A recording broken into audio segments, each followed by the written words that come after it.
नमस्कार, स्वागत है आप सभी का प्रदेश के नंबर 1 और सबसे भरोसेमंद news channel India news Haryana पर और मैं हूं आपके साथ आयुष चित्रांश। 2024 के विधानसभा चुनाव से पहले जींद जिले की उचाना सीट प्रदेश की सबसे हॉट सीट बन चुकी है। चुनाव की घोषणा से पहले ही बड़ी बड़ी चुनौतियां यहां से दी जा रही हैं और दावेदारी भी हो रही है। 25 जून को उचाना में पूर्व मंत्री और बीजेपी नेता चौधरी बीरेन्द्र सिंह ने यह बयान दिया कि बीजेपी जेजेपी गठबंधन रहे या न रहे, लेकिन वो ये लिख कर दे सकते हैं कि दुष्यंत चौटाला उचाना विधानसभा से चुनाव नहीं लड़ेंगे। चौधरी बीरेन्द्र सिंह को चुनौती को स्वीकार करते हुए डिप्टी सीएम दुष्यंत चौटाला ने कहा कि बीरेन्द्र सिंह को यह लिख कर देना चाहिए कि दुष्यंत चौटाला उचाना से चुनाव नहीं लड़ेंगे। उनका लिखा हुआ फ्रेम करवा कर रखूंगा और जिस दिन चुनाव लड़ूंगा उसके बाद उसको वापस देकर के आऊंगा। बीरेन्द्र सिंह पर जेजेपी अध्यक्ष अजय चौटाला ने भी तंज कसा और कहा कि बीरेन्द्र सिंह दल बदलू रहे हैं। बीरेन्द्र सिंह और दुष्यंत चौटाला के बीच चल रही इस जुबानी जंग में अब विपक्ष भी कूद गया है। भूपेंद्र हुड्डा ने कहा कि उचाना में सिर्फ कांग्रेस जीतेगी और वार पलटवार के इस वाक युद्ध में दुष्यंत चौटाला के चाचा अभय चौटाला ने कहा कि उचाना से न तो बीरेन्द्र सिंह लड़ेंगे न ही दुष्यंत चौटाला चुनाव लड़ेंगे। इस बार उचाना में इनेलो का प्रत्याशी जीतेगा। हिसार से सांसद और बीरेन्द्र सिंह के बेटे ब्रजेंद्र सिंह ने दिग्विजय सिंह के गुमशुदा सांसद कहने के बयान पर भी कहा कि दिग्विजय ना तो सांसद हैं न विधायक हैं, यहां तक कि वो सरपंच का चुनाव भी नहीं जीते हैं। उनकी बात का जवाब देना मैं उचित नहीं समझता हूं। बयानबाजी और चुनौतियों के चलते उचाना विधानसभा सीट अब दो परिवारों की साख का सवाल बन गई है। मैं आज भी आपको कहता हूं, अलायंस हो चुनाव दुष्यंत चौटाला यहां से चुनाव नहीं लड़ेगा। ये लिखवा लो, मैं लिख के दूं। उनसे कहना चाहूंगा लिखवा भी ले और 1.5 साल बाद उनको दिखा दूंगा। आज ये विश्वास तुमको नहीं होगा कि वो अगला चुनाव कहां से लड़ेंगे और किससे लड़ेंगे। मुझे तो पूर्ण तौर पर ये विश्वास है, तो इसमें कोई संशय नहीं। बीरेन्द्र सिंह ने संकेत दिए हैं कि उचाना सीट पे चुनाव जो है वो लड़ेंगे और अलग पार्टी या फिर कांग्रेस जाने में भी संकेत दिए हैं। क्या कहना चाहोगे? पुराने दल बदलू है, कोई नए थोड़े ही है। उचाना सीट पे भी दावेदारी पेश की है उन्होंने अपनी। दावेदारी तो कोई करे, प्रजातंत्र में फैसला जनशक्ति करती है और लोगों ने निर्णय किया हुआ है। दुष्यंत को 47,500 वोटों से वहां से जिताया है। हरियाणा की एक सीट है जो कि बड़ी चर्चा का विषय बनी हुई है, उचाना की सीट। चौधरी बीरेन्द्र सिंह और उप मुख्यमंत्री दुष्यंत चौटाला के बीच में बयानबाजी लगातार इस सीट को लेकर हो रही है। 1984 के दौर में ये तमाम कंपटीशन इस सीट को लेकर शुरू हुआ था। सर, क्या कहेंगे इन तमाम चीजों को लेकर? वो कहते हैं कि नहीं लड़ेंगे, लिखवा के ले लीजिए। दुष्यंत चौटाला कहते हैं मेरे से वहां से लिखवा के लाइए, मैं जरूर लड़ूंगा। दोनों वही फैसला करेंगे, लेकिन अब के जो है वहां पर कांग्रेस का उम्मीदवार जीतेगा। दोनों का दिवालिया पिटे हुआ है, दोनों ही उस सीट से नहीं लड़ेंगे, दोनों भागेंगे। Uchana seat Indian National Lokdal Party की रही है। दुष्यंत को तो लोगों ने इसलिए वोट दे दिया था कि उसने इस तरह के समझबाग दिखा दिए कि चौधरी ओम प्रकाश चौटाला का भी आशीर्वाद मेरे पे है और मैं चौधरी देवीलाल की नीतियों को आगे बढ़ाऊंगा। अब वहाँ का हर मतदाता इस बात को अच्छे से जान चुका है कि ये बहुत बेईमान और झूठे लोग हैं। झूठ की राजनीति नहीं चल सकती। देखो, ये टिप्पणी अगर किसी एमपी एमएलए ने दी होती तो मैं इसका जवाब देना उचित समझता। अब एक अपने घर की पार्टी का स्वयं कोई आदमी नेता बना हुआ है जो आज तक शायद सरपंच कहीं नहीं बना, डिग्रियां कहता कुछ है, असलियत कुछ और है, तो ऐसे व्यक्ति के बात का जवाब देना मैं कोई ज़्यादा उचित नहीं समझता।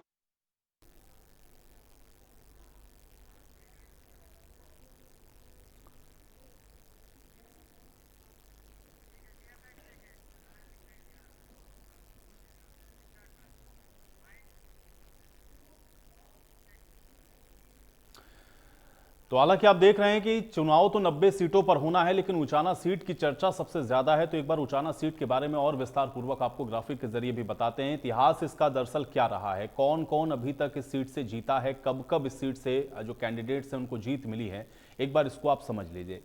1977 में उचाना कला अलग विधानसभा क्षेत्र बनाया गया। ये 1977 में अलग से विधानसभा क्षेत्र बनी और कांग्रेस की सीट से बीरेन्द्र सिंह 1977 में यहां से चुनाव जीते। फिर 82 में बीरेंद्र सिंह दोबारा से यहां से विधायक बने, चुनाव उन्होंने लड़ा और 82 में भी बीरेंद्र सिंह को जीत मिली। 87 में लोकदल के देसराज नंबरदार, उन्होंने इस सीट से जीत हासिल की। उचाना विधानसभा सीट की बात है। 91 में कांग्रेस के टिकट से फिर से बीरेंद्र सिंह को यहां से जीत मिली। फिर 96 में भी बीरेंद्र सिंह उचाना सीट से ही जीते और विधायक बने। अब 96 के बाद 2000 में इनेलो के भाग सिंह छात्तर, ये यहां से चुनाव जीते। 2005 में कांग्रेस के टिकट से फिर से बीरेंद्र सिंह को यहां से जीत मिली है और 2009 में ओपी चौटाला ने यहां से चुनाव लड़ा और उचाना सीट से ओपी चौटाला ने जीत दर्ज की। अब 2014 में बीजेपी के टिकट पर प्रेमलता यहां से विधायक बनी उचाना की सीट से 2014 में। 2019 में दुष्यंत चौटाला ने जननायक जनता पार्टी की तरफ से यहां से चुनाव लड़ा और उन्होंने इस सीट को जीता और अब 24 में जो चुनाव होना है उसमें इसी उचाना सीट को लेकर के आप देख रहे हैं कि खासतौर से जेजेपी और बीरेंद्र सिंह के बीच में लगातार ये जो तकरार है वो चल रही है। और इसी के साथ आज की बहस के सवाल हैं, उस पर नजर डालते हैं, उसके बाद आज की चर्चा में आगे बढ़ेंगे। आज की बड़ी बहस का पहला सवाल यह है कि उचाना सीट से क्या गठबंधन का जो फॉर्मूला है वो बिगड़ेगा, आज ये हम समझेंगे। दूसरा सवाल यह है कि एक सीट है, दोनों दावेदार हैं, तो ये जो तकरार चल रही है ये खत्म कैसे होगी। और तीसरा सवाल यह है कि उचाना को आखिर ये परिवारों की, दो परिवारों की साख का सवाल क्यों बना दिया गया है, आज इसको भी हम समझेंगे। तो ये अहम सवाल हैं और ये इन्हीं अहम सवालों से आज चर्चा की हम लोग शुरुआत करेंगे। कुछ मेहमान हमारे साथ जुड़ गए हैं, पहले उनका परिचय आपके साथ करवा देते हैं, उसके बाद चर्चा में आगे बढ़ते हैं। हमारे साथ अजय गोलिया जी जुड़ रहे हैं, जननायक जनता पार्टी के प्रवक्ता हैं। अजय गोलिया जी, स्वागत है आपका इस चर्चा में। मनीष खटाना जी हमारे साथ जुड़ रहे हैं, कांग्रेस पार्टी के प्रवक्ता हैं। मनीष खटाना जी, आपका स्वागत। विजेंद्र रेड्डू हमारे साथ जुड़े हुए हैं, इंडियन नेशनल लोकदल के प्रवक्ता हैं। विजेंद्र रेड्डू जी, आपका भी स्वागत। और अमित नेहरा हमारे साथ जुड़े हुए हैं, वरिष्ठ पत्रकार हैं। अमित नेहरा जी, आपका भी स्वागत है। गोलिया जी, चर्चा की शुरुआत में आपसे ही करना चाहूंगा, ये उचाना की सीट को लेकर के जिस तरह से बयानबाजियां चल रही हैं, इसको किस नजरिए से देखा जाए और इसके पीछे का क्या कारण है? क्योंकि अगर एक सीट है, दावेदारी इतनी सारी हैं और दोनों लोग एक दूसरे को अगर ये कह रहे हैं कि नहीं हम यहां से चुनाव लड़ेंगे, एक कह रहे हैं कि आप नहीं लड़ेंगे, मुझसे लिखवा लीजिए, दूसरे कह रहे हैं लिख के दे दीजिए, मैं फ्रेम बना के रख लूंगा उसका, ये किस तरह की एक तरीके की ये जो वाद विवाद है चल रहा है और इसको किस नजरिए से देखा जाए, इसको कैसे हम लोग समझें? ये उचाना सीट को लेकर के इस तरह की बातें क्यों? नहीं, देखिए, चौधरी वीरेंद्र सिंह के मन में एक टीस है। उनको लगता था कि वो काम करेंगे, नहीं करेंगे, उचाना के लोग उनको जिताएंगे। लेकिन 2019 में उचाना के लोगों ने एक ऐसे नौजवान पर विश्वास किया जो पहले टेस्टेड एंड प्रूवन था, जिसने लोकसभा का सांसद रहते हुए काम किया। और उसके बाद 2019 में आज तक के उचाना के इतिहास में सबसे ज्यादा वोटों से 47,000 वोटों से उचाना के लोगों ने श्री दुष्यंत चौटाला जी को अपना प्यार और आशीर्वाद दिया। वो चुनाव जीत करके आए। प्रदेश की परिस्थितियां ऐसी रही कि हरियाणा प्रदेश को एक स्थायी सरकार देने के लिए और जननायक जनता पार्टी द्वारा किए गए वादों को पूरा करने के लिए हमें गठबंधन की सरकार में जाना पड़ा। और गठबंधन की 3.5 साल के कार्यकाल में जो काम दुष्यंत चौटाला जी ने करे हैं या गठबंधन की सरकार में रहते हुए जो काम हम लोगों ने किए हैं, वो काम लेकर के हम लोग उचाना के लोगों के बीच में जाएंगे। लोग अपना प्यार और आशीर्वाद जिस प्रकार पूर्व में दिया उस प्रकार आगे भी देंगे, ऐसी हम कामना करते हैं, ऐसी हम आशा भी करते हैं। देखिए, अंतिम निर्णय तो उचाना के लोगों ने लेना है। अब हम तो अपना काम को लेकर के लोगों के बीच में जाने वाले लोग। अब चौधरी वीरेंद्र सिंह जी, वो एएम पीएम में उनका फर्क है। देखिए, एएम में वो कुछ कहते हैं, पीएम में कुछ कहते हैं, मुझे पता नहीं है उनकी क्या क्वीज है, वो उनका शाम का क्या बयान है, नहीं है। उनके मन में टीस तो है, ये जग जाहिर है, सबके सामने है ऐसी बातें। अब उचाना की जनता चाहती है कि जिस प्रकार से 2019 में अपने बेटे को, भाई को, दुष्यंत को आशीर्वाद दिया, वैसे ही आगामी चुनाव में जो अगले चुनाव में होंगे उनमें दुष्यंत जी को दोबारा से आशीर्वाद दें। जिस प्रकार से 5 साल दुष्यंत जी ने सेवा, 3.5 जिसके पूरे हो चुके हैं, आगे भी दुष्यंत जी सेवा करें। और रही गठबंधन की बात, देखिए, ये तो हमारा कोई post poll alliance, pre poll alliance तो भारतीय जनता पार्टी के साथ था नहीं, हमारा पोस्ट पोल अलायंस था। अब इसके बाद जैसे ही सरकार का कार्यकाल पूरा होगा, दोनों दल बैठ करके तय करेंगे कि इस अलायंस को आगे ले जाना है कि नहीं ले जाना। ये तो भविष्य की, ये तो एक हाइपोथेटिकल सिचुएशन है कि गठबंधन में चुनाव होगा कि नहीं होगा। लेकिन अगर गठबंधन में भी चुनाव होता है तो जितने मार्जिन से दुष्यंत चौटाला जी चुनाव जीत करके आए थे, उनका राइट बिल्कुल बनता है। उचाना के लोगों ने उनको थंपिंग मेजोरिटी से जिताया था, वो चुनाव जरूर लड़ेंगे। ठीक है कटाना जी, अभी हम लोग चूंकि भूपेंद्र हुड्डा से जब बातचीत कर रहे थे तो भूपेंद्र हुड्डा ने तो कहा कि इस बार तो यहां से कांग्रेस जीतने वाली है। इसका आधार क्या है? क्योंकि एक तरफ वीरेंद्र सिंह कह रहे हैं कि हम जीतेंगे, हम लड़ेंगे चुनाव, डिप्टी सीएम कह रहे हैं कि नहीं हम लड़ेंगे चुनाव यहां से क्योंकि पिछली बार हम थंपिंग मेजोरिटी से जीते तो इस बार भी हम जीतेंगे। कांग्रेस का जो दावा है, जो भूपेंद्र हुड्डा दावा कर रहे हैं कि नहीं कांग्रेस इस बार इस सीट पर जीतने वाली है, आधार क्या है उसका? देखिए आयुष जी, चौधरी वीरेंद्र सिंह जी 4 चुनाव यहाँ से जीते और कांग्रेस की टिकट पे जीते, और कांग्रेस का जो सिंबल है, कांग्रेस का जो भी उम्मीदवार है, पिछले 1-2 चुनाव में जरूर उन्होंने वो पीछे रह गए। और जो आज प्रदेश के हालात, जिस तरह के हालात बीजेपी और जेजेपी ने प्रदेश के लोगों के लिए पैदा कर दिए, वो हालात इस बात के सबूत हैं कि आने वाला जो उम्मीदवार है वो कांग्रेस का वहां 100% विजयी होगा। उसका दूसरा सबसे बड़े कारण ये है कि आज जेजेपी जिस ठगबंधन पे विश्वास करे हुए है और जेजेपी जिस ठगबंधन की आज दोबारा बात कर रही है कि चुनाव ठगबंधन के साथ होगा या चुनाव किस तरीके से होगा, जो बीजेपी बार बार, जिसमें बीजेपी के प्रभारी, बीजेपी के नेता, बीजेपी के मुख्यमंत्री बार बार ये संकेत दे रहे हैं कि हमारा ये इस बात से हमारा कोई मतलब नहीं है, किसी के पेट में दर्द है, कोई हमारा कोई गठबंधन नहीं है, अगर गठबंधन है तो क्या किसी पे एहसान है।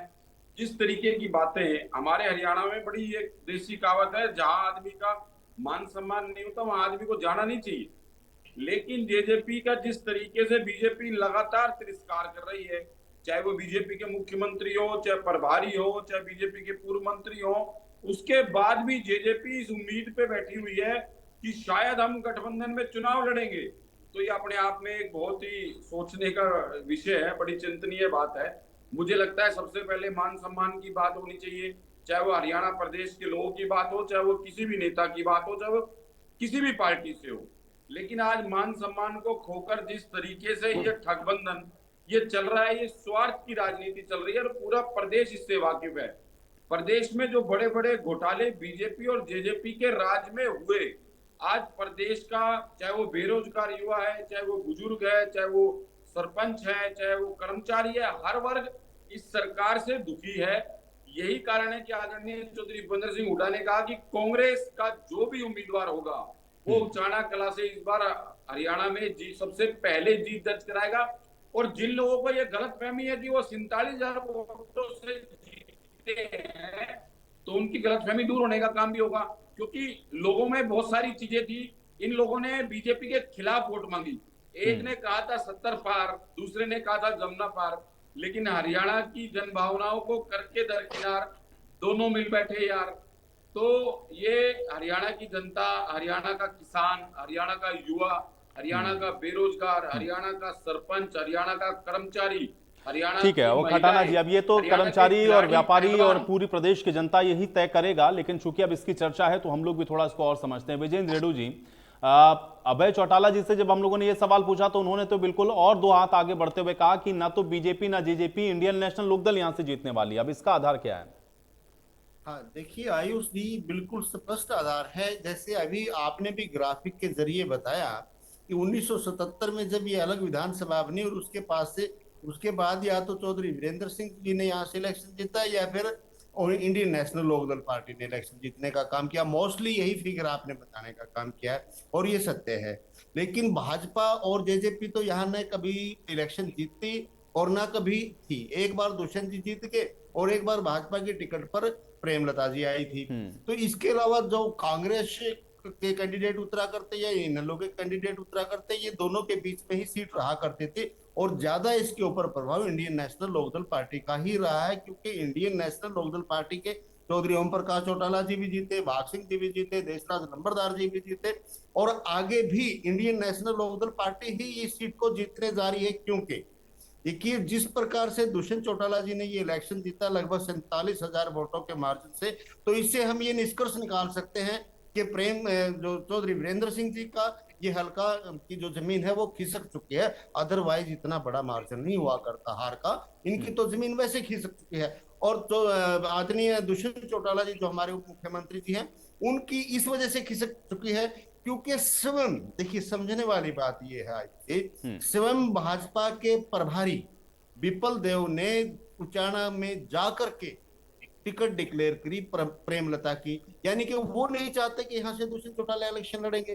पहली बात तो टिकट ही नहीं मिलेगी, यहाँ से प्रेमलता को ही टिकट मिलेगी। अगर ये अलग अलग भी लड़ेंगे तो दोनों के पल्ले कुछ नहीं है। जिस प्रकार से सरकार में रहते हुए किसान आंदोलन की बात ले लो, सरपंचों के आंदोलन की बात ले लो और कर्मचारियों के आंदोलन की बात ले लो, जेजेपी जो है ना पूर्ण रूप से भारतीय जनता पार्टी के साथ खड़ी नजर आई। हर फैसले के ऊपर मोहर लगाया, मोहर ही नहीं लगाई बल्कि मैं तो ये कहता हूँ भारतीय जनता पार्टी के प्रवक्ता, भारतीय जनता पार्टी के नेता इतनी मजबूती से सरकार का पक्ष नहीं रखते थे इन आंदोलनों के विरोध में जितना जेजेपी रखने का काम करती थी कि नहीं सरकार जो कर रही है सही कर रही है।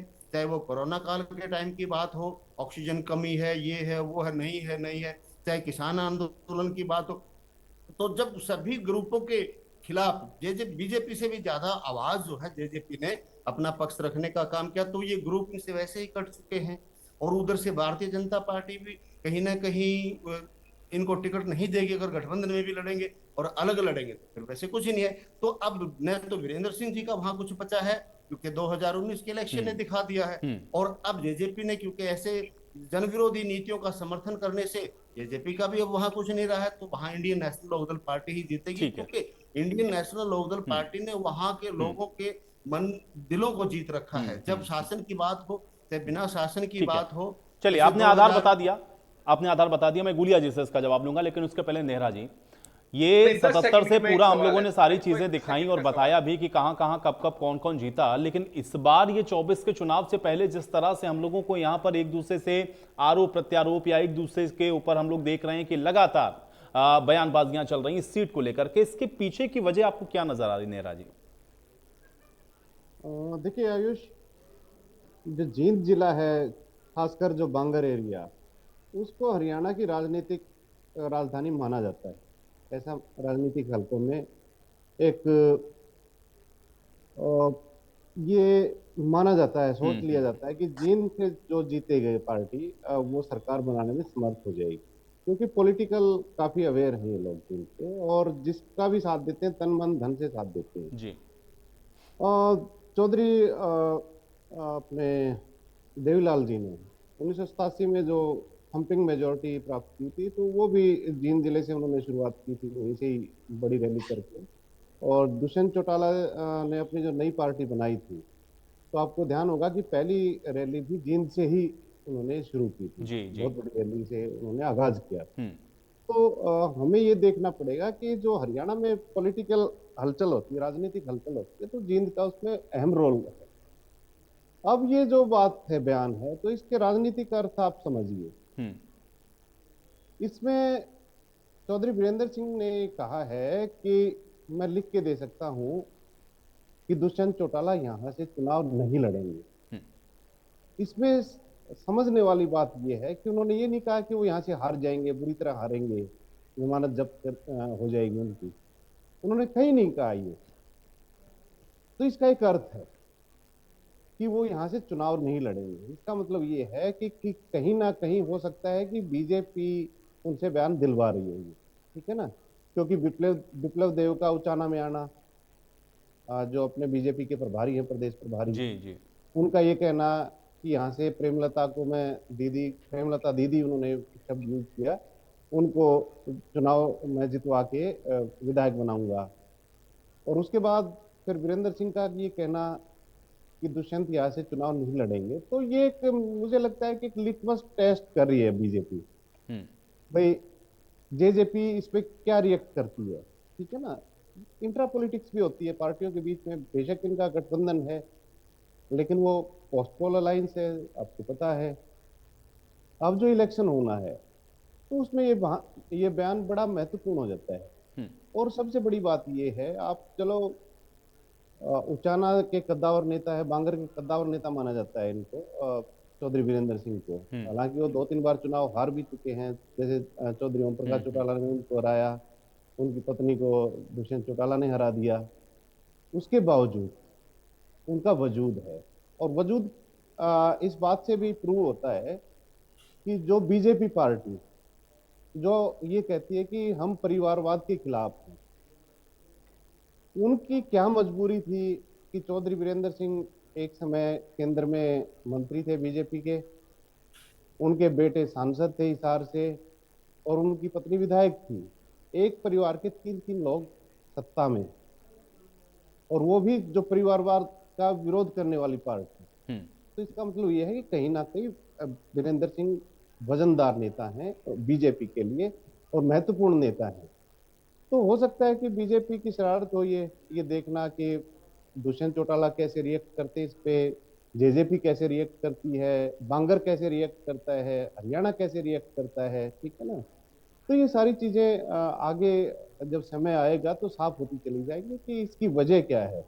तो फिलहाल तो इसकी यही है कि कहीं ना कहीं रिश्ते मधुर नहीं है बीजेपी के और जेजेपी के। भाई ठीक है, सरकार चलाने के लिए साथ हैं, लेकिन इससे पहले भी आपने देखा होगा जब स्थानीय निकाय का इलेक्शन घोषित हुए थे, नगर परिषद और नगर पालिकाओं के, तो जो बीजेपी के प्रदेश अध्यक्ष हैं धनखड़, ओम प्रकाश धनखड़, उन्होंने एक बयान दिया था कि हम अकेले लड़ेंगे, लेकिन 2 दिन बाद उन्होंने पलटी मार दी थी, नहीं मिलकर लड़ेंगे, जेजेपी और हम मिलकर लड़ेंगे। तो इस तरह की चीजें ये करते रहते हैं देखने के लिए कि भाई क्या इसका असर होगा। तो हो सकता है उस दिशा में एक ये कदम हो, बाकी तो समय बताएगा कि क्या रहेगा, कौन लड़ेगा कौन नहीं लड़ेगा। लेकिन ये तो साफ है कि उन्होंने ये नहीं कहा कि दुष्यंत यहाँ से हारने वाले हैं या उनकी हालत खराब है। उन्होंने सिर्फ यही कहा है कि यहाँ से चुनाव नहीं लड़ेंगे।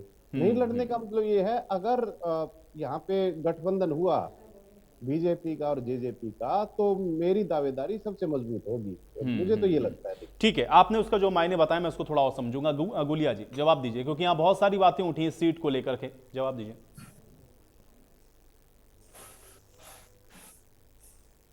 आयुष जी, मैं एक चीज कहना चाहूंगा कि मेरे एनएलओ के साथी भी बैठे हैं और कांग्रेस के भी साथी बैठे हैं। क्या इनको अपने प्रत्याशियों के नाम भी याद है? एनएलओ के साथी बैठे हैं, कौन था प्रत्याशी वहां से 2019 के चुनाव में, याद है इनको?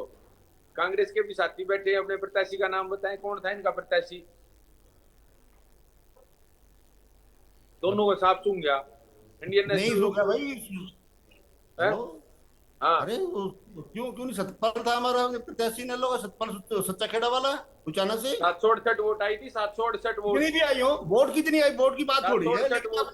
कांग्रेस के देखो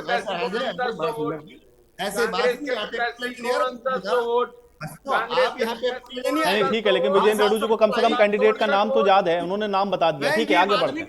ठीक है, लेकिन आप टेस्ट लेने की बात ना करो, आप अपनी बात रखो। नहीं ठीक है रेड्डी जी, ठीक है, अच्छा हुआ आपने बहुत बढ़िया है, आपने जवाब दे दिया। ठीक है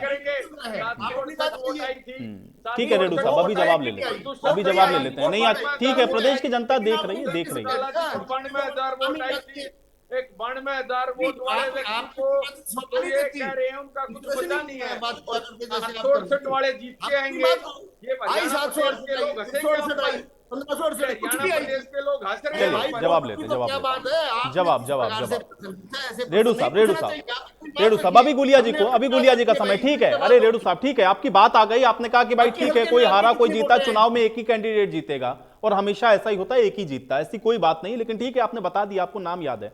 गुलिया जी देखिए आयुष जी, ये बड़ी हास्यास्पद बात लगती है कि 92,000 वोट वाले को, जो आज प्रदेश का उप मुख्यमंत्री है, लोगों के बीच में रहता है। अगर आज के दिन हरियाणा प्रदेश में सबसे एक्सेसिबल कोई नेता है जिसको कभी भी कोई भी जाकर के मिल सकता है, वो दुष्यंत चौटाला जी हैं।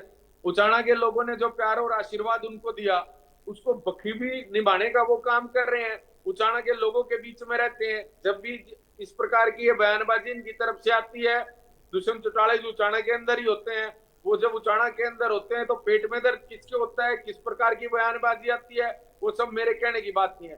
देखिए, लोकतंत्र के अंदर कौन जीतेगा कौन हारेगा ये तय करने का अधिकार तो हरियाणा प्रदेश के लोगों को, उचाना के लोगों को है।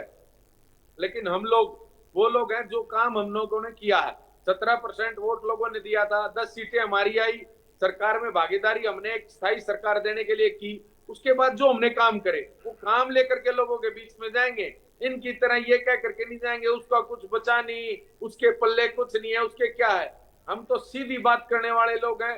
ये कह करके जाएंगे कि जननायक जनता पार्टी ने आप लोगों से ये वादे किए थे, 10 सीटें हमारी आई, सरकार में हमने साझेदारी करी, ये काम आप लोगों के लिए किया, ये हमारे। लेकिन गुलिया जी, एक सवाल जो बार बार उठता है और खासतौर से जननायक जनता पार्टी के लिए, कि आप लोगों को जो जीत मिली या जिन सीटों पर आपके कैंडिडेट जीते, वो उस वक्त की सत्ता पक्ष के अगेंस्ट आप लोगों ने चूंकि चुनाव लड़ा था ना, तो इस बार जनता कैसे आपके साथ जुड़ जाएगी? क्योंकि आप तो उनके विरोध में वोट लेकर के आए थे। वो बात ठीक है कि आपने बाद में अलायंस किया, क्योंकि किसी को मेजॉरिटी मिली नहीं प्रदेश के अंदर, लेकिन जनता तो यही बात जानेगी ना कि उनको क्या मिला, क्योंकि उन्होंने तो अगेंस्ट वोट दिया आपको। नहीं, देखिए, जनता ने ये सोच करके वोट दिया था कि दुष्यंत चौटाला जी ने बतौर सांसद जो काम किए हैं, अगर उनको विधायक बना करके भेजेंगे तो ऐसे ही काम करने का काम वो उचाना के लोगों के लिए करेंगे। उन्होंने विधानसभा के चुनाव में दुष्यंत चौटाला जी को भारी मतों से जिताया, और दुष्यंत चौटाला जी हरियाणा प्रदेश के उप मुख्यमंत्री के पद पर पहुंचे। उप मुख्यमंत्री के पद पर रहते हुए उन्होंने उचाना के लिए जो काम किया, जो पहले नहीं हो पाए थे, चाहे बीजेपी के विधायक वहां से जीत करके आई थी, जो लोगों की समस्याएं थी वो जो की त्यों थी, लेकिन दुष्यंत चौटाला जी ने उप मुख्यमंत्री बनते ही उचाना के लोगों के लिए काम करना शुरू किया। उचाना के लोगों के काम हुए, जो समस्याएं, जो परेशानियां उन लोगों को वर्षों थी, जो और वहां से चुने हुए प्रतिनिधि उनको दूर नहीं कर सके, दुष्यंत चौटाला जी ने उसको करने का काम किया। लोग, हरियाणा प्रदेश के लोग काम के आधार पर वोट देंगे। और नहीं, लेकिन चौधरी वीरेंद्र सिंह तो ये कहीं नहीं रहे ना कि आप वहां से हारने वाले हैं। जो बात अभी नेहरा जी ने कही, उन्होंने तो ये कहा कि आप चुनाव नहीं लड़ेंगे वहां से, मतलब दुष्यंत चौटाला चुनाव नहीं लड़ेंगे। उन्होंने ये नहीं कहा कि आप हारेंगे वहां से। तो इसके मायने कुछ अलग है जो नेहरा जी बता रहे थे। नहीं, देखिए, नेहरा जी बहुत वरिष्ठ पत्रकार है, मैं उनका सम्मान करता हूँ, लेकिन ये सवाल मेरे से ना पूछ करके वीरेंद्र सिंह जी से पूछा जाए कि उन्होंने किस संदर्भ में ये बात कही है, किससे पूछ करके ये बात कही नहीं है। तो कहीं एक तरीके से चेक करने की कोशिश तो नहीं भाई, क्योंकि गठबंधन को लेकर के भी सवाल बार बार उठते हैं। हालांकि बार बार दोनों तरफ से कहा जाता है नहीं हम सरकार चला रहे हैं, सरकार चल रही है, कुछ भी ऐसा नहीं है, लेकिन इस तरह की जो बयानबाजियां होती हैं उसके मायने तो होते हैं। आप भी तो राजनीति के जानकार हैं, आप मुझे बताइए, बिना बात के तो कोई इस तरह के स्टेटमेंट नहीं देता ना। नहीं, देखिए, Virendra Singh ji out of contest है, आउट ऑफ गेम है। अब वो गेम में बने रहना चाहते हैं। अब गेम में बने रहने के लिए इस प्रकार की बयानबाजी, मेरा ये मानना है, देखिए मैं उनका प्रवक्ता नहीं हूं, लेकिन आपने मुझसे सवाल पूछा आयुष जी, तो मैं ये जरूर बताऊंगा कि जितनी मेरी राजनीतिक समझ कहती है और जितनी मेरी सोच कहती है, वो ये है कि वो आउट ऑफ गेम है। अब उनको गेम में बने रहने के लिए, खबरों में बने रहने के लिए इस प्रकार की बयानबाजी उनको, देखिए, अब उनके बेटे सांसद है वहां से, क्या कोई ऐसा बेंचमार्क सेट कर पाए जो दुष्यंत चौटाला जी ने सेट किया था, जो हिसार की आवाज, जो हरियाणा प्रदेश की आवाज बनकर के संसद में गूंजे थे? क्या कोई ऐसा बेंचमार्क वो सेट कर पाए? क्या कभी उनको संसद में बोलते हुए सुना आपने? देखिए, अब आदमी अतीत से सीखता है और भविष्य की कल्पना करता है। तो लोगों ने देख लिया कि उनको सांसद जिताया और उनकी परफॉर्मेंस क्या रही। आप कह रहे हैं गुलिया जी आप परफॉर्मेंस के दम पर जाएंगे और जो आपने किया है उचाना के लिए वो जनता को बताएंगे, ठीक है। खटाना जी, आप कह रहे थे कि प्रदेश का हर वर्ग देखिए परेशान है, ये लोगों ने कुछ डिलीवर नहीं किया, ये गठबंधन की सरकार नहीं, ठगबंधन की सरकार है। गुलिया जी कह रहे हैं कि हमने तो इतना किया उचाना की जनता के लिए, हम उनको बताएंगे जाकर के और हमको फिर से मिलेगी मेजोरिटी, हम फिर से जीतेंगे। आयुष जी, मेरे भाई ने एक बात कही कि उचाना से कौन लड़ा था आप बता दीजिए, अब इनको साफ सूंघ गया। हरियाणा विधानसभा में 90 उम्मीदवार, 90 विधानसभा हैं, शायद गुलिया साहब बड़े सीनियर प्रवक्ता हैं, इनको पता हो, लेकिन मैं तो एक बात कहता हूं गुलिया साहब से कि जब हरियाणा में जब किसान आंदोलन चल रहा था और 750 किसान सड़क पर शहीद हो गए, तो जेजेपी के उप मुख्यमंत्री को साफ सूंघ गया था। जब चंडीगढ़ में किसानों के सर फोड़े गए तो जेजेपी के उप मुख्यमंत्री को साफ सूंघ गया था। जब एमएसपी को लेकर किसानों पे लाठियां बांधी गई तो जेजेपी को साफ सूंघ गया था। जब युवा रोजगार के लिए धक्के हरियाणा में खा रहा था, चंडीगढ़ तक लाठियां खा रहा था, तो जेजेपी को साफ सूंघ गया था। जब हरियाणा में लगातार कर्मचारियों पर अत्याचार हो रहे थे, जब देश की बेटियां, हरियाणा की खिलाड़ी जब जंतर मंतर पर बैठी थी, तो जेजेपी को साफ सूंघ गया था। जब कोरोना काल में रजिस्ट्रियां हो रही थी और लोग पूछ रहे थे, लोग सवाल कर रहे थे, तब जेजेपी को साफ सूंघ गया था। ना तो जेजेपी कभी किसान के सम्मान में आई, ना कभी जवान के सम्मान में आई, ना खिलाड़ी के सम्मान में आई। जेजेपी सिर्फ और सिर्फ अपने पोर्टफोलियो को बचाने के लिए, अपने महकमों में पैसे को कमाने के लिए इस सरकार के साथ लगी रही। इन्होंने कभी किसी भी गलत चीज का कभी विरोध नहीं करा और हमेशा बीजेपी का समर्थन करा। और बीजेपी आज हर मंच से, चाहे मुख्यमंत्री बीजेपी हो, चाहे प्रभारी हो बीजेपी का, या कोई पूर्व मंत्री हो, हर मंत्री आज इनका तिरस्कार कर रहा है। आज मान सम्मान तो इनका बचा ही नहीं, हर मंच से इनको लगा। ठीक है, वो तो देखिए उन दोनों पार्टी की आपस की अंडरस्टैंडिंग है। अगर उनको इतनी ही घुटन होगी खटाना जी, तो मुझे लगता है कि ठीक है वो निकल जाएंगे बाहर। हालांकि उसके लिए चुनाव अभी है, थोड़ा दूर है, इसलिए हम इंतजार करेंगे। लेकिन खटाना जी, अगर आप ये कह रहे हैं कि अब परेशान है वहां पर लोग, या ये जीतेंगे नहीं, या ये जाएंगे तो जनता अब इनके पक्ष में नहीं खड़ा होगी, तो इसीलिए गुलिया जी ने सवाल पूछा ना। आपको तो अपने कैंडिडेट का नाम याद है कि कांग्रेस से कौन लड़ा था चुनाव वहां से? आपके पास तो चेहरा नहीं है, कैंडिडेट नहीं है, आप कैसे ये दावा कर रहे हैं कि उचाना से आप जीत जाएंगे?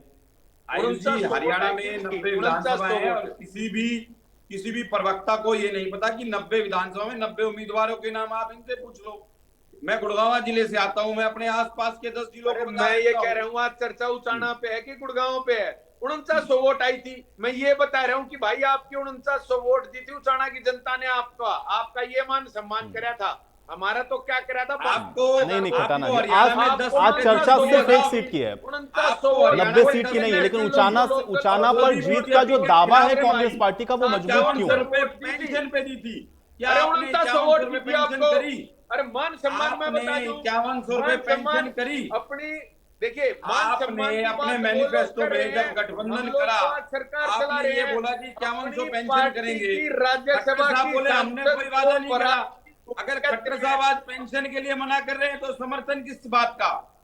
आप क्या राज्यसभा घोटाले करने के लिए कहने वाले किसको कितनी वोट मिली?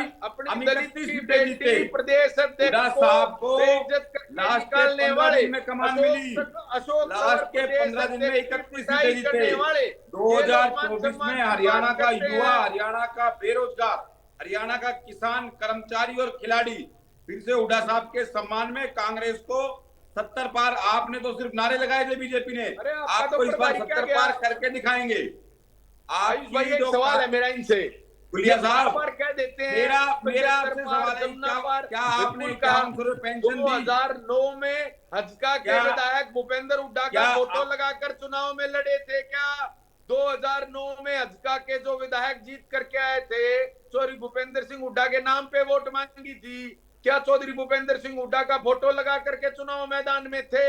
उनके हुड्डा साहब के कार्यकाल में ने भी उसको नैतिक माना और निवेश में नंबर 1 था। नैतिक माना।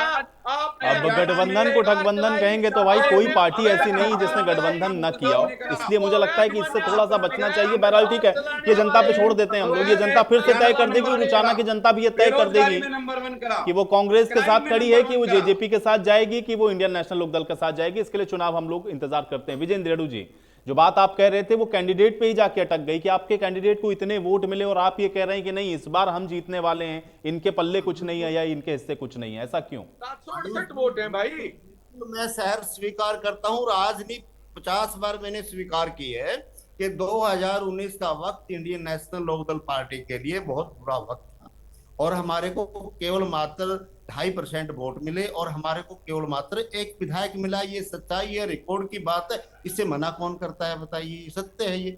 और मैं बता दूं, हमारा नरवाना से सुशील सरपंच कैंडिडेट था, जींद से खुद मैं कैंडिडेट था, विजेंद्र रेड्डी। हमारा सफीदों से जोगिंदर काड़वा कैंडिडेट था, जुलाना से हमारा अमित मलिक था। हमारे कैंडिडेट थे, हमारे को वोट बहुत कम मिली और हमारा बुरा वक्त था। लेकिन गुलिया साहब से मैं ये पूछना चाहता हूँ, वैसे तो मैं आयुष से पूछता हूँ, आयुष जी समय बड़ा परिवर्तनशील है। इंडियन नेशनल लोकदल पार्टी वो भी हुआ करती थी जब 85 की 85 सीट ले गई थी और हारने के बाद भी 2014 में कितनी बढ़िया इन्होंने सीटें ली थी, 2009 में कितनी सीटें ली। ये समय हुआ, पार्टी स्प्लिट हुई, पार्टी टूटी। टूटने के बाद लोगों ने सोचा कि दुष्यंत चौटाला युवा चेहरा है और ये कहीं ना कहीं हमारी उम्मीदों पर खरा उतरेगा और उसने बीजेपी के खिलाफ इलेक्शन लड़ा। तो इंडियन नेशनल लोकदल का काफी वोट जो है इनके साथ चला गया, ये सच्चाई है, मैं मानता हूं। लेकिन जिन उम्मीद और भरोसे के साथ वो वोट बैंक इनके साथ गया था वो गया था भारतीय जनता पार्टी को हरियाणा प्रदेश से चलता करने का काम करेंगे। उन्होंने इसलिए वोट नहीं दिया था कि ये भारतीय जनता पार्टी को की सरकार बनाने में सबसे अहम रोल निभाएंगे। अब 2024 का चुनाव आएगा और 2024 के चुनाव में देखना, कहीं हमारी तो 768 आ गई, कहीं कहीं आपकी 768 भी ना आए। ये हालात बनने जा रहे हैं। आप अपने हालात को देखिए, 2024 में आपके क्या हालात होने वाले हैं। अब क्योंकि जो इंडियन नेशनल लोकदल का वोट था, जो ताऊ देवीलाल की नीतियों में विश्वास करता था, वो दोबारा से हमारी परिवर्तन पद यात्रा के माध्यम से दोबारा से इकट्ठा होने लग रहा है। और जिस प्रकार से आप देख रहे हैं अभय सिंह जी चौटाला जो संघर्ष कर रहे हैं, और हर हलके में हर गांव में हमारी दिल्ली की 2-2 रैलियां हो रही हैं। पहले हमारे प्रोग्राम हुए और वो प्रोग्राम अब रैलियों में कन्वर्ट हो चुके हैं। दोपहर का प्रोग्राम, शाम का प्रोग्राम हमारा रैली का रूप ले रहा है। और कितने सारे सभी दलों के लोग जो है टूट टूट करके इंडियन नेशनल लोकदल पार्टी को ज्वाइन कर रहे हैं। इसलिए मैं कहता हूं इस आधार पर कि 2024 में इंडियन नेशनल लोकदल पार्टी सरकार बनाने जा रही है, इसमें कोई शक नहीं होना चाहिए।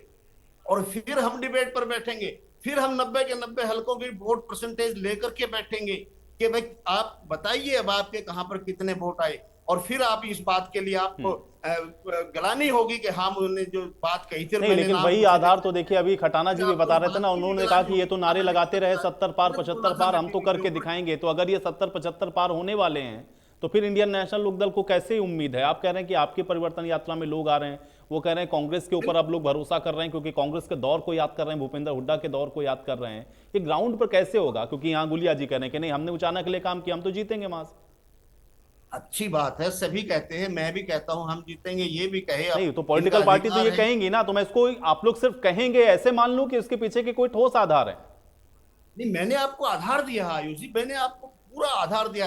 यदि आप कांग्रेस की बात को देखो, इनकी मैंने बात कर ली है, मैंने आपको समझा दिया बात। भाई इस प्रकार से जननायक जनता पार्टी जो है 2.5% भी हरियाणा प्रदेश में वोट नहीं ले पाएगी 2024 में। क्योंकि जिस प्रकार के अभी हमारे कांग्रेस वाले साथी ने खटाना साहब ने बताया, यदि सांप सूंघने के लिए सरकार प्रतिस्पर्धा रख दे और मेडल रख दे तो गोल्ड मेडल जेजेपी को ही मिलेगा इस मामले का। क्योंकि हर एपिसोड में इन्होंने डबल नीति अपनाई। इन्होंने ये कहा कि हम इनके साथ हैं, हम महिला खिलाड़ियों के साथ हैं, लेकिन महिला खिलाड़ी राजनीति से प्रेरित है और यहाँ पर राजनीतिकरण हो रहा है। इन्होंने कहा हम किसानों के साथ हैं, लेकिन किसान जो है ना राजनीति से प्रेरित है, राजनीतिक लोग इनको भड़का रहे हैं और उनके बहकावे में आकर के ये किसान नहीं, ये आंदोलन जीवी है, ये जो है ना खालिस्तानी है, ये शब्द कहे। चाहे हर मामले में ये डबल नीति जनता हमसे ज्यादा समझती है, हमसे ज्यादा इसका विश्लेषण होता है वहां पर जो हुक्के पे बैठ के बैठकों में बैठ करके। तो ग्राउंड लेवल पर जाकर के देखोगे तो हालात आपको पूर्ण रूप से बदले हुए मिलेंगे। और जहां कांग्रेस की बात आप कर रहे हो, देखिए अभी जो मीटिंग हुई चंडीगढ़ में आई थी, वहां पर क्या बात, जब कुमारी शैलजा बोल रही थी तो वहां खड़ा होकर के नारे लगाए भूपेंद्र सिंह हुड्डा कि भाई अगली सरकार हरियाणा में भूपेंद्र हुड्डा की अगली सरकार बनने जा रही है। और बावरिया जी ने खड़ा होकर के कहा, क्या कहा कि हुड्डा की सरकार नहीं बनेगी, व्यक्ति विशेष की सरकार नहीं बनेगी, कांग्रेस की सरकार बनेगी। और इस बात रेडू साहब वो तो आज भी भूपेंद्र हुड्डा ने क्लियर किया कि भाई ठीक है, लेकिन जो समर्थक होते हैं वो तो अपने अपने जो लोग हैं या जिनके वो नेतृत्व में हैं उनके नारे लगा देते हैं, उसमें क्या बात है? अबे अभय चौटाला जी के आपके बड़े नेता हैं तो उनके समर्थन में नारे नहीं लगेंगे क्या? ठीक है, कांग्रेस पार्टी में नारे लग गए, उसमें क्या? नेहरा जी, मैं ये जानना चाह रहा हूं कि ये क्या परिवार के बीच में साख के सवाल है, या जो राजनीतिक तौर पर आप अभी उसका विश्लेषण कर रहे थे कि हो सकता है कि बीजेपी की तरफ से इस तरह का कोई संदेश हो, कैसा नजर आ रहा है? क्या ये परिवार के बीच में साख की भी बात हो गई है क्या, कि दो परिवारों के बीच में वर्चस्व की बात है ये? देखिए, जिस प्रकार से वीरेंद्र सिंह ने ये कहा है,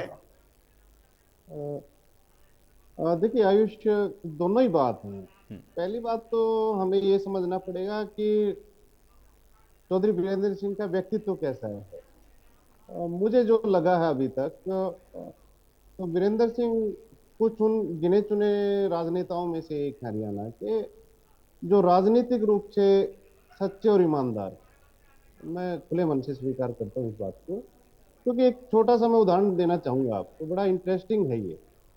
जब 2005 में भूपेंद्र सिंह हुड्डा ने अपनी सरकार बनाई थी कांग्रेस की, तो उस समय वित्त मंत्री बने थे चौधरी वीरेंद्र सिंह ने, उनके मंत्रिमंडल में। तो जब 1 साल पूरा होने को आया तो पार्टी लेवल पे ये एक मीटिंग आयोजित की गई कि 1 साल पूरा होने पे सरकार के एक बड़ा जलसा किया जाए, बड़ी रैली की जाए कहीं पे हरियाणा में। और उसमें ये चर्चा चलने लगी कि भाई उसमें क्या किया जाए। तो भूपेंद्र सिंह हुड्डा ने एक बात कही उस मीटिंग में कि एक ऐसी बुकलेट छपवाई जाए जिसमें हम अपने घोषणा पत्र में जो जो घोषणाएं पूरी होगी तो उनके बारे में बताएं। भाई ये हमने घोषणा पत्र में हमने वायदे किए थे हरियाणा की जनता से और ये वादे पूरे हो गए, तो इस पे एक बुकलेट छपवा के हम वितरित कर दें उस रैली में। तो चौधरी वीरेंद्र सिंह ने तो कहा, बोला जी हुड्डा साहब 2 बुकलेट छपवानी पड़ेंगी। बोला 2 कौन सी? बोला दूसरी वो छपवानी पड़ेगी जो वायदे पूरे ना हुए, वो भी देनी पड़ेगी आपको। तो देखिए ये उनके भी खिलाफ थी, पार्टी के भी खिलाफ थी, लेकिन वो मुखर रहे हैं, राजनीतिक रूप से ईमानदार रहे हैं शुरू से ही। तो इस तरह का उनका व्यक्तित्व रहा है। तो परिवारों के बीच तो जंग है ही। देखो विरासत तो वो भी अपनी आगे बढ़ा रहे हैं। बृजेंद्र सिंह सीनियर IAS होते हुए भी उन्होंने इस्तीफा दिलवाया अपने बेटे का, राजनीति में लेके आए, ठीक है ना। और अभी मैं जो सुन रहा था सभी राजनीतिक जो प्रवक्ता हैं उनकी बात, तो देखिए राजनीति में चीजें स्थायी नहीं होती है, हमें मानना पड़ेगा। जो आज ऊपर हैं वो कल नीचे भी आएंगे, नहीं तो एक ही पार्टी की सरकार चली रहती है। क्योंकि एक समय था जब कांग्रेस ही कांग्रेस थी पूरे देश में, आज कांग्रेस कहाँ पे है, ठीक है ना। एक समय था 1984 में जब बीजेपी के 2 ही MP चुन के आए थे, लेकिन पिछली बार 2019 में 303 पे पहुंच गई। तो जो लगा रहेगा, अभी चर्चा चल रही थी दुष्यंत चौटाला की, दुष्यंत चौटाला ने हिसार लोकसभा में हिसार जीत दर्ज करके और सबसे ज्यादा मुद्दे उठाए, सबसे ज्यादा चर्चा में रहे। लेकिन जब वो दोबारा चुनाव लड़े हिसार से, तो हिसार की जनता ने उनको क्या प्रतिसाद दिया? देखिए विकास करना, मुद्दे उठाना ये अलग चीज है, लेकिन राजनीतिक रूप से अपने आप को जिंदा रखना, अपने आप को बचाए रखना, वो एक अलग बात है। तो इसको समझना होगा हमें, ठीक है ना। बिल्कुल, और इसके लिए मुझे लगता है कि थोड़ा इंतजार अभी और करना चाहिए, क्योंकि ये बयानबाजियां जिस तरह से बढ़ेंगी उस तरह से ही जो राजनीतिक पारा है वो और गर्म होता हुआ हम लोगों को दिखेगा।